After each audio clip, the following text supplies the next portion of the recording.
দেখো, রাজনীতির ব্যাপারটা তো আমি বলতে পারবো না, আমি রাজনীতির মানুষ নই। কিন্তু অনেক শিল্পী আছে যারা রাজনীতি করেছেন এবং রাজনৈতিক দলের সঙ্গে যুক্ত। আমি সবাইকেই সম্মান করি, কিন্তু শিল্পীকে আমি মানে আমাদের কাজের ক্ষেত্রে আমি শিল্পী সত্তা বা শিল্পীকে অনেক আগে রাখি। মা চলে যাওয়ার পরে এত খারাপ লাগে বিষয়টা, যে তখন ভাবি যে মাকে আরও কেন সময় দিলাম না, এত কাজের ব্যস্ততার মধ্যে মা খালি বলতো যে এত ব্যস্ত, আসতে পারছিস না, আয় আয় আয় আয়। বিনয় রাজনীতি তো অনেকেই একসাথে করছেন এবং তাদের প্রতি আমার যথেষ্ট সম্মান আছে, কারণ দুটোই খুব ডিফিকাল্ট জায়গা। তো এই যে ভিটে মাটি ধরে থাকা, যে কিছু মানুষের এই যে রুটের সাথে সম্পর্ক, আর অনেক অ্যাক্সিডেন্ট হয়েছে শুটিং, এরকম হয়নি কিছুদিন আগেই তো দাবারু সেটে আমার এখানটা পড়ে গেছিলো, এবং সেরকম অ্যাক্সিডেন্ট হয়েছে। বেশি মানুষরা এখানে এসে একসাথে কাজ করতে পারে বাইরের থেকে এখান থেকে। তো সবার জন্য একটা বড় স্পেস যাতে দেওয়া যায়, আর্টিস্টদের পক্ষেও, মানে অন্য টেকনিশিয়ানদের পক্ষেও, প্রডিউসারদের পক্ষেও, ডিরেক্টরদের পক্ষে, এভরিবডি শুড কাম অ্যান্ড মানে হ্যাভ আ মানে প্রপার মানে আনইন্টারাপ্টেড স্পেস। রেখার শুটিং ফ্লোরে রয়েছি আমরা, আমার সঙ্গে আড্ডায় রয়েছেন ঋতুপর্ণা সেনগুপ্ত। দিদি, প্রথমেই KTV বাংলায় তোমায় স্বাগত। Thank you. চারিপাশে তোলপাড় চলছে, তার মধ্যে রেখার শুটিং। আমরা জানি রেখা মানে আমাদের সেই বলিউডের একটা সেই গ্ল্যামারের একটা নাম মনে আসে। এই ক্ষেত্রে রেখা ঠিক কেমন? এই ক্ষেত্রে রেখাকে আমরা একটু অন্যভাবে পাবো, এবং এই এই যিনি রেখা এখানে তিনিও কম গ্ল্যামারাস নন, কিন্তু অন্যভাবে একটু। তো মমতা শঙ্কর রেখার চরিত্রটি করছেন, এবং অপূর্ব এক রেখা, যে তার জীবনের অনেকটা মানে একাকিত্ব যেটা হ্যান্ডেল করছে, সেখানে তার সাথে সাথে রেখাকে সঙ্গ দিচ্ছে বুলি। এবং বুলি একটি কাজের মেয়ে, এবং কাজের মেয়ে, কিন্তু তার এই যে অনেক এই এখন এখানে অনেকে আছে যারা একা বসবাস করেন এবং তাদের ছেলেমেয়েরা হয়তো বিদেশে থাকে, তাই এই হাউস হেল্পের উপর অনেক নির্ভরশীল হতে হয় তাদের। তো সেরকমই একটা সম্পর্ক এই মহিলা আর আমার। তবে তার মধ্যে অনেক বন্ধুত্ব আছে, মানে আনুগত্য আছে, রাগ আছে, অভিমান আছে, আবার রেসপন্সিবিলিটিও আছে। তো তো আমাকে ওনার মেয়ের মতোই ট্রিট করেন, কিন্তু তারপরেও আবার অনেক রকম কিছু হয়। তাই এই মানুষটিকে প্রোটেক্ট করা, এবং এই মানুষটিকে, এই বাড়িটা প্রোটেক্ট করা, এবং তার এগেনস্টে যা সব হচ্ছে সেই তার বিরুদ্ধে লড়া। তো এই একটা লড়াকু মেয়ের গল্প বুলির, আর তার সাথে সাথে রেখার আত্মত্যাগ। আমরা কিন্তু এই বিষয়টা এখন দেখতে পাই যে দৈনন্দিন কাজের প্রেশারে আমরা কোথাও তো বাড়িতে সময় দিতে ভুলে যাই। মানে মা বাবাকে সময় দেওয়া বা পরিবারের কাছের মানুষদের সঙ্গে সময় কাটানো, এই বিষয়টা কিন্তু আস্তে আস্তে আমরা ভুলে যাচ্ছি। সেখানে দাঁড়িয়ে কি মনে হয়, এই যে হাউস হেল্পের উপর পুরোটা নির্ভরশীল হয়ে ওঠা, এই যে মা বাবাকে সময় না দিতে পারা এবং কাজের দিকে এতটা ঝুঁকে যাওয়া, এইটা হয়তো সময় হয়তো ভীষণ গুরুত্বপূর্ণ। অ্যাবসলিউটলি। এবং আমি মনে করি যে এটা মানে মানুষ তখন এই কাজের যারা হাউস হেল্প তাদেরকেই বেশি হাতড়ায়, তাদেরকেই মানে কাছে করার, মানে তারাই পরম আত্মীয় হয়ে ওঠে। তো আমিও আমার জীবন দিয়ে বুঝেছি যে মা চলে যাওয়ার পরে এত খারাপ লাগে বিষয়টা, যে তখন ভাবি যে মাকে আরও কেন সময় দিলাম না, এত কাজের ব্যস্ততার মধ্যে মা খালি বলতো যে এত ব্যস্ত, আসতে পারছিস না, আয় আয় আয় আয়। আজকে সেই ডাকটা তো আর পাই না। তো সেই জন্য বুঝতে পারি যে যারা মার কাছে থেকেছে, মানে যাকে মাকে যারা আরও বেশি যত্ন করেছে, তারা সবাই মানে তারা সবাইকে মা কিরম আঁকড়ে ধরে রেখেছিল আর কি। তো সেটা বুঝেই আমার মনে হয়েছিল এই সিনেমাটা আমার জন্য খুবই রেলিভেন্ট। এবং আমি মনে করি যে মানে একাকিত্বর যন্ত্রণাটা অনেক, মানে একটা সঙ্গী প্রত্যেক মানুষের দরকার হয়, প্রত্যেকটা জীবনের স্তরে। আমরা যখন এই এই বাড়িগুলোতে আসি, আমার সবসময় মনে হয় এই বাড়িটাও হয়তো কারোর একটা সময় ছিল। এবং আর মনে গম গম করতো এই বাড়িতে, কত মানুষ ছিল, কিন্তু আস্তে আস্তে সব মানুষরা, কেউ হয়তো তাদের ন্যাচারাল প্রসেসে চলে যায়, তারপরে কেউ হয়তো বিদেশে চলে যাও, কেউ হয়তো কলকাতার বাইরে চলে যায়। তো এই যে ভিটে মাটি ধরে থাকা, যে কিছু মানুষের এই যে রুটের সাথে সম্পর্ক, এইটা নিয়ে এই গল্পটা লিখেছে। এবং আমার মনে হয় যে এই গল্পটার মধ্যে একটা খুব ডেপথ, মানে একটা খুব কোথাও যেন একটা ডিপ রুটেড কিছু আছে, যেই মানে এটা শেকড়ের গল্প যেন মনে হয় যে। এবং এই নর্থ ক্যালকাটার এরকম বাড়ি, এরকম মেঝে, এগুলো তো আজকাল দেখাই যায় না। তো আর কাস্টিংটাও খুব ভালো এই ছবির। মমতা শঙ্কর আবার দহন আর উৎসবের পরে। তো মমদি ইজ এ লেজেন্ড, এবং মমদির সঙ্গে এই কাজটা আমার জন্য খুব মানে দারুণ লাগছে। আর রিয়া সেন আছে, সায়ন আছে। তো সায়ন আবার অনেকদিন পরে, সায়নের এরকম একটা ট্যাক্সি চালায় একটা ছেলে, যে বুলিকে তার ভালো লাগে। আবার মাসিমারও খুব মানে গুড বুকসে আছে, এখানে আছে, মানে আমাদের ডায়লগ আছে, গুড বুকে আছো তুমি মাসিমার। তার মাসিমাকে সন্তুষ্ট করলে আমাকে মাসিমা থাকতে দেবে এখানে।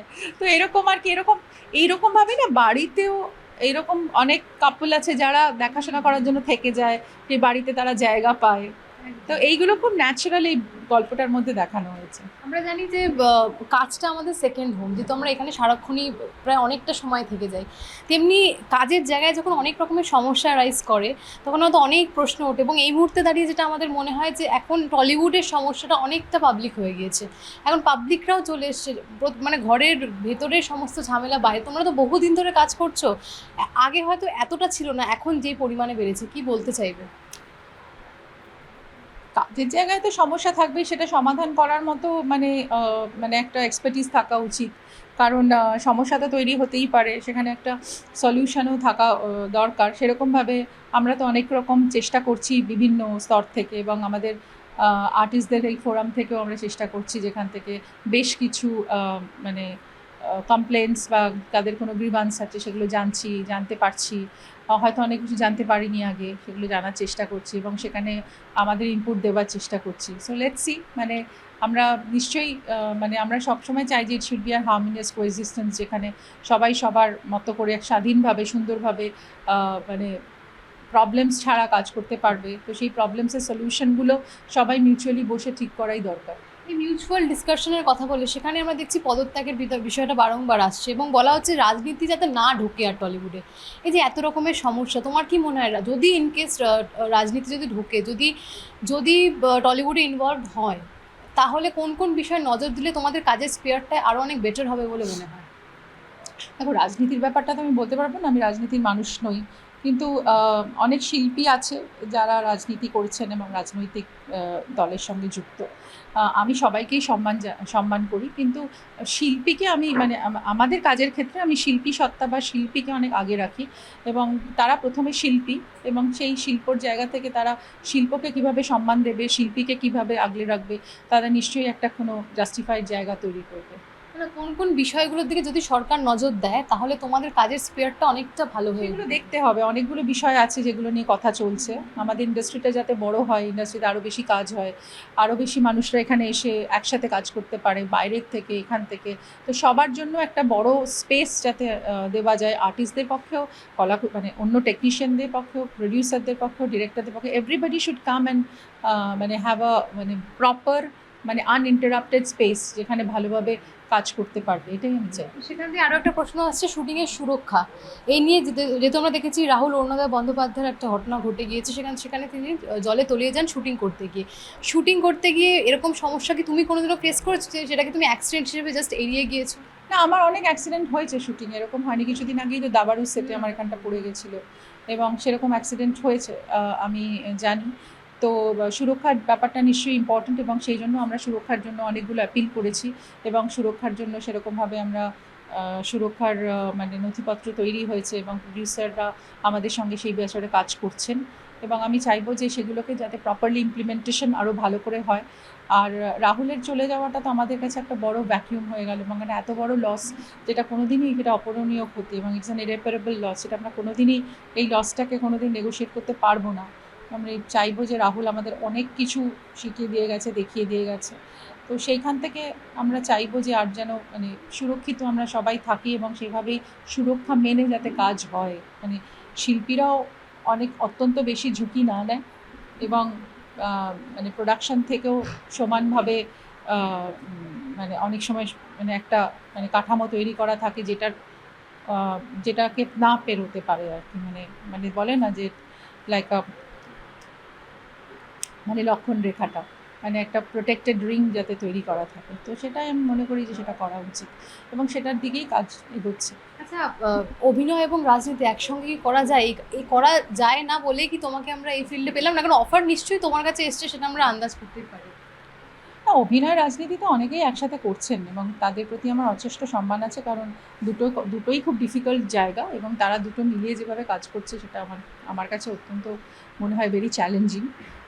এটা আমার চয়েস, আমি সেটা করিনি, এবং আমি মনে করি যে আমার শিল্পী হিসেবেই আমি নিজেকে আরও বেশি দেখতে চাই, এবং শিল্পী হিসেবে আরও অনেক বেশি চ্যালেঞ্জিং রোলস করতে চাই, আরও চ্যালেঞ্জ নিতে চাই জীবনে। তো সেটাই আমার উদ্দেশ্য। তোমাকে ভিন্ন ধারার চরিত্রে আমরা দেখতে পাচ্ছি, সেখান থেকে দাঁড়িয়ে কি মনে হয় যে দর্শক হলমুখী হচ্ছে, তবুও কোথাও একটা কিন্তু এখনো সেই একটা বিষয় রয়েছে যে না, বাংলা ছবি দর্শক অতটা হয়তো হলে যাচ্ছে না যতটা অন্যান্য ভাষার ছবিতে। না না না, এখন দর্শকরা যথেষ্ট বাংলা ছবি দেখছে বলে আমি মনে করি। এই তো সপ্তডিঙা দারুণ চলছে, এবং আমাদের কর্পূরও খুব ভালো চলেছে। তার আগেও বেশ অনেকগুলো ছবি খুবই ভালো করছে, এবং হল পাওয়া নিয়ে সমস্যা, এগুলো তো থেকেই হল পাওয়া যাচ্ছে। নিয়ে আমার মনে হয় না আর সমস্যার কিছু হবে।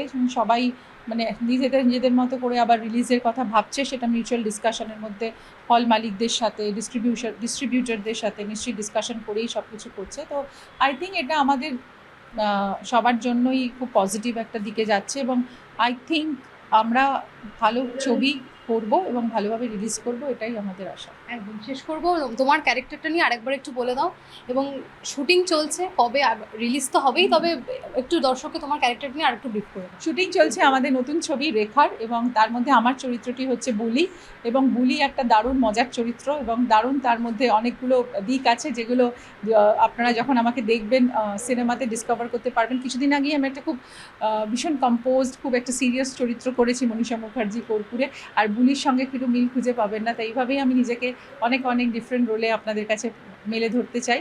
এটি অনুপ দাস পরিচালিত, এবং আমাদের এই ছবিতে অভিনয় করেছেন মমতা শঙ্কর, সায়ন মুন্সি, রিয়া সেন, এবং আরও অনেকে, দুলাল লাহিড়ী। তো আমি মনে করি যে বুলি এবং রেখা আপনাদের আনন্দ দেবে, এবং রেখা দেখবেন খুব শিগগিরই রিলিজ হবে। থ্যাংক ইউ সো মাচ আমাদের এতটা সময় দেওয়ার জন্য। এরকম আরও সাক্ষাৎকার দেখতে হলে চোখ রাখুন KTV বাংলার পর্দায়। ক্যামেরায় দেবরাজ দত্তের সঙ্গে অনুষ্কা, KTV বাংলা, কলকাতা।